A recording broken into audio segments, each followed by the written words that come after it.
Welcome to Feel It to Heal It, where we explore our inner world, our thoughts, our feelings, and our actions, and learn how to manage ourselves and our relationships in peaceful, purposeful, and powerful ways. You can find this show on the web at eqforpeace.org and on Facebook, LinkedIn, YouTube, Apple Podcasts, Spotify, Google Podcasts, Stitcher, and more. Now here's the host of Feel It to Heal It, Matt Perlstein.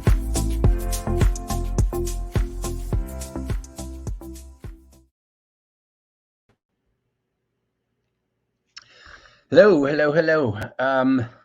We're talking about fear today. We're doing Feel It to Heal It. We're trying to learn about our emotions, and we're trying to learn about how to use them properly and use them powerfully, and to use them to make our lives look and, more importantly, feel as cool as we want them to. So today we're talking about fear, and we're talking about feel the fear and do it anyway. I love that statement. It was a life changer for me when I heard about that. It was a book called that, which I'll talk about in a minute, by Susan Jeffers, PhD, and it's a fantastic book.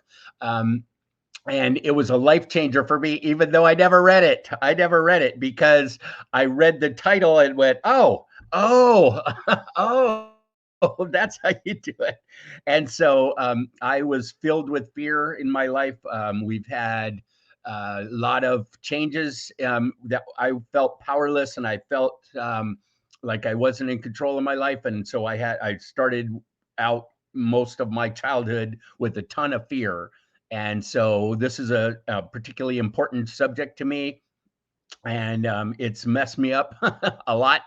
And so I'm very excited about talking to you about it, because you can use it properly. You can use it in ways that is effective and helps you, and actually helps you. So let's get into it.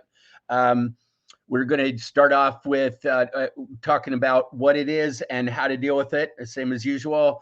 We're going to do a feelings check-in like we always do.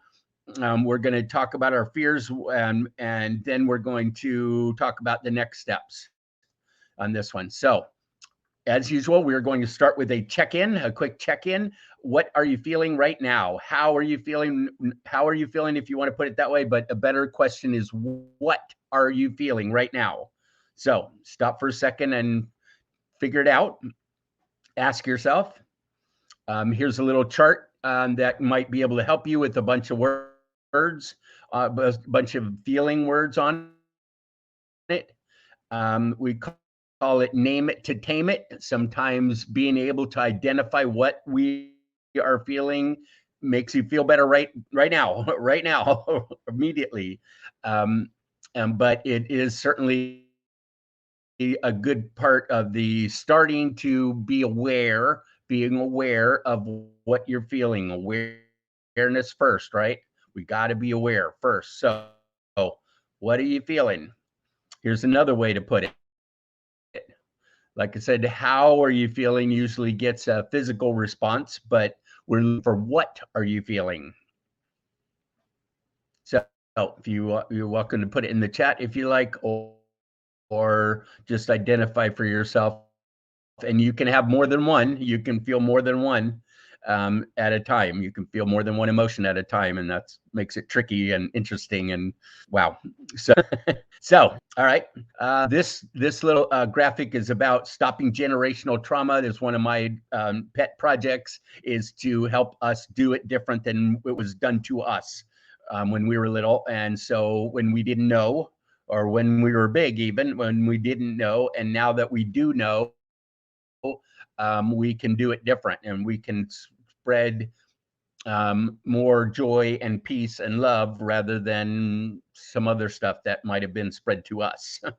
So in your opinion, what feeling do you think has affected more lives than others? What feeling, what emotion do you think has affected more lives than any other? Most people say, when I ask this question, anger. They spoon anger in careers and lives, right? It's very obvious when people are angry. However, the answer is fear. Fear is something quiet. Fear is subtle. Fear is often just a little tiny voice in your head that says, "No, I don't think I'm going to do that." Or when you're invited to something, or you have an opportunity, you're like, "Nah, I don't think I'm going to do that," and and then you just don't do it, and then you just don't do it. But you're not aware that there was a fear in there, and it changed so many things. It's affected so many lives. I personally have lost incredible number of opportunities in my life, in my opinion, because of my fears. Because of my fears. Um, I heard it called a terror barrier, and it's a barrier. You keep people away, you keep opportunities away, you don't go out things because of your fears. And that may be a good, right? Sometimes that's a good decision, but a lot of times it's not. So a lot of times it's something that if you were aware and if you could deal with your fears, you would have done it. You would have done it, and you would have tried different things, and you would have met people, and you would have been closer, and you would have opened. And they won, and they won. And a lot of times, people's fears are in control of your life. Your fear can be in control of your life. My fear certainly was in control of my life. I was not.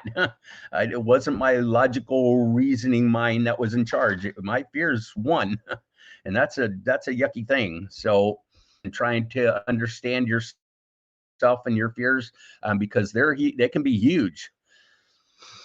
I was taught that this is some good news. I was taught that we were born with only two fears, only two: fear of loud noises and fear of falling. Just those, which means that's really, really good news, because that means that all the other fears that you have now are learned. They are stuff that you picked up along the way. Like I said, some of them are real, some are real, and some are a good idea to that you're afraid of these things, and that it's your body telling you, giving you this wonderful information, and some of it's really good, and some of it is not, and that's up to you, being an aware person now, that you need to decide what's how to heed this information, how to heed these warnings, um, that your fear is trying to give you. So, I found these cool quotes. These are fun. Um, Fear can be, uh, uh, forget everything and run, or flee everything or and run. Also, this one: false evidence real. False evidence, which means like, I'm afraid that da da da da da going to happen, or if this thing happens, I'm going to this thing's going to happen, and it appears it may not be. It may not be. Fear is a future. We're not afraid of something that in the future that could happen. It may not. It may not. So but it is about, it can be very, very have these pictures. We can have pictures in our heads of difference from our, but what we're afraid of is stuff in the future, and it looks like it's real, it feels to us, but it may not be. It may not be. Another one is fear equals finding excuses and reasons. Ooh, right. A lot of times, if we get a fear about something and we go, nah, no, thank you. When then of why we can't do it, the real reason is because we're afraid. We're afraid of something. Also, I don't think I put it in here, but my main mentor is Doc Downing, Myron Doc Downing, PhD, and he said that oh, now I just lost it. Fear always has an object. Fear has an object, which means we're afraid of something. We're afraid of something, and that something is usually a picture or a sound or a memory inside of our head. We're afraid of that happening again. And so there's an object. When we're afraid of something, we have a picture of what could happen and what could go wrong, usually.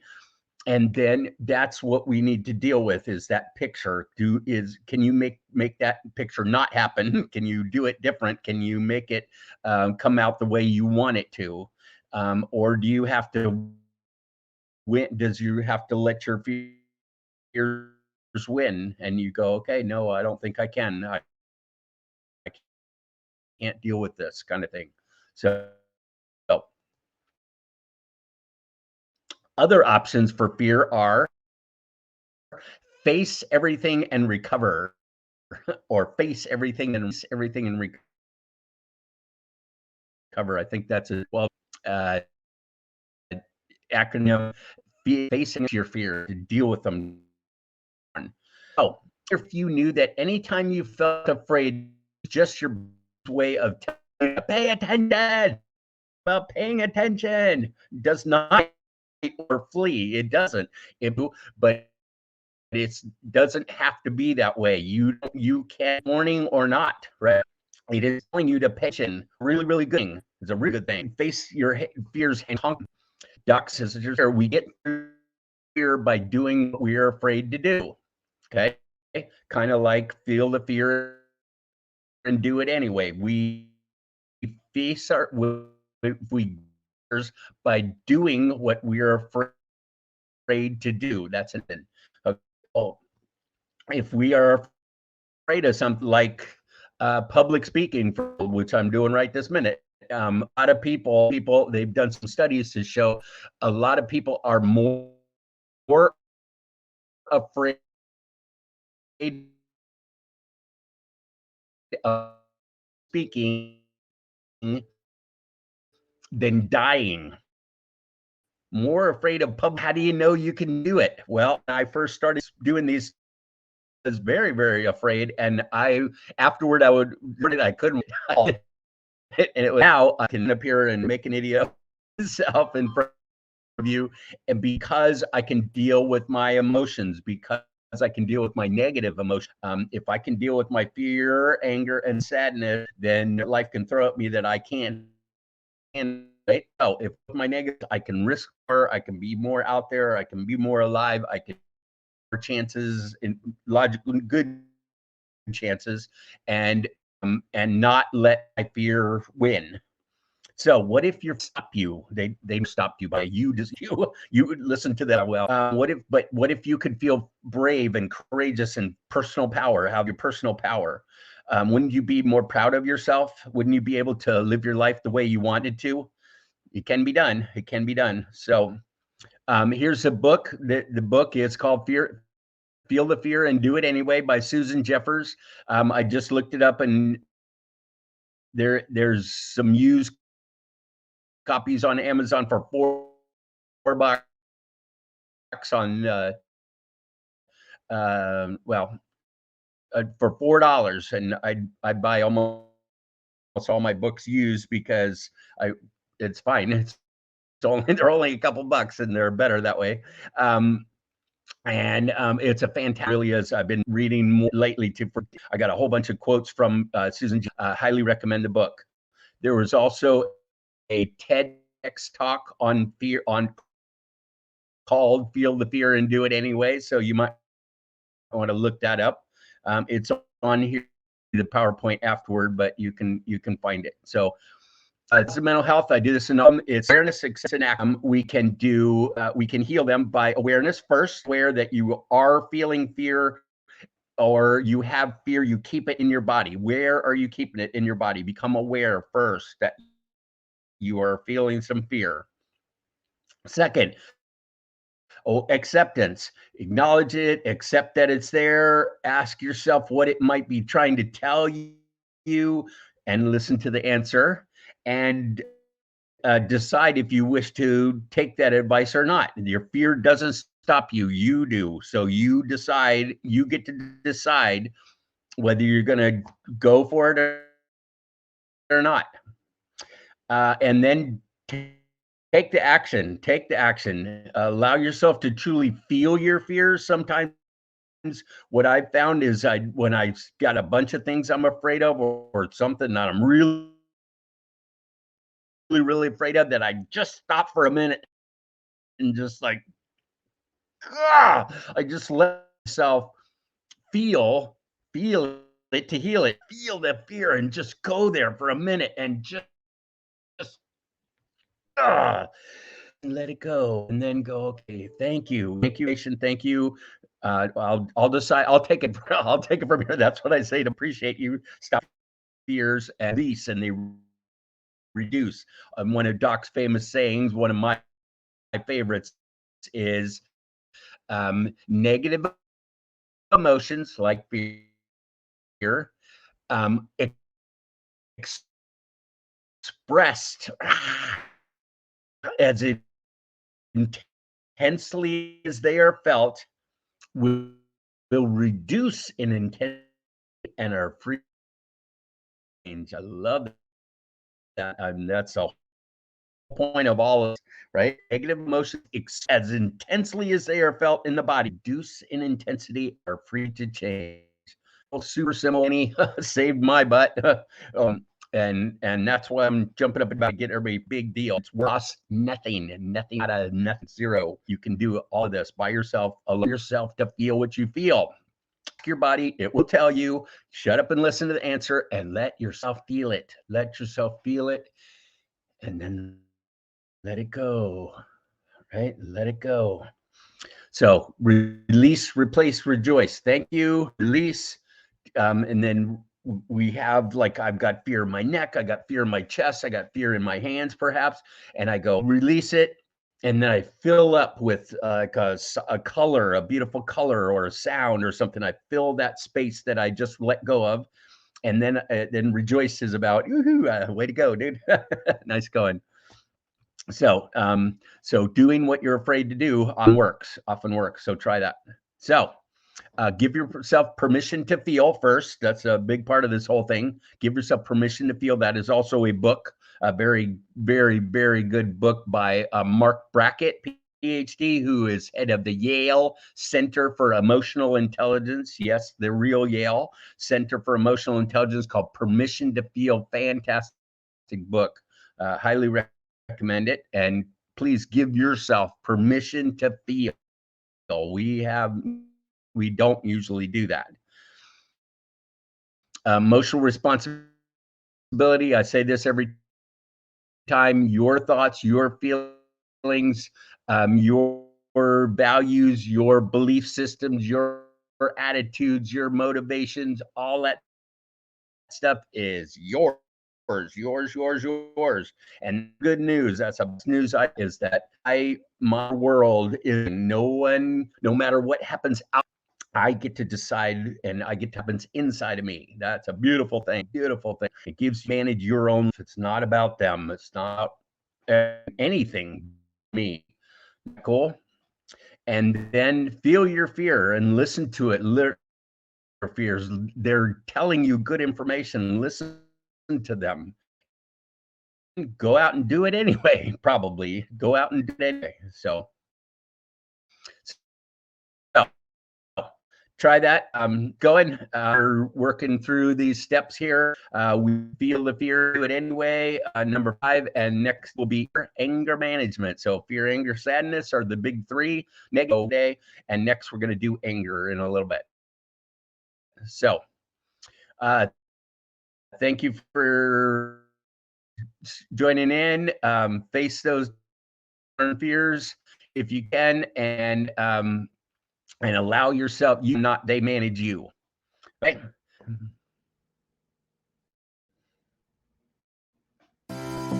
You have been listening to Feel It to Heal It with your host, Matt Perelstein, creating peace inside and around us with emotional intelligence, EQ. Remember that your thoughts and feelings matter more than you ever realized to guide your actions and create peace, purpose, and power in life.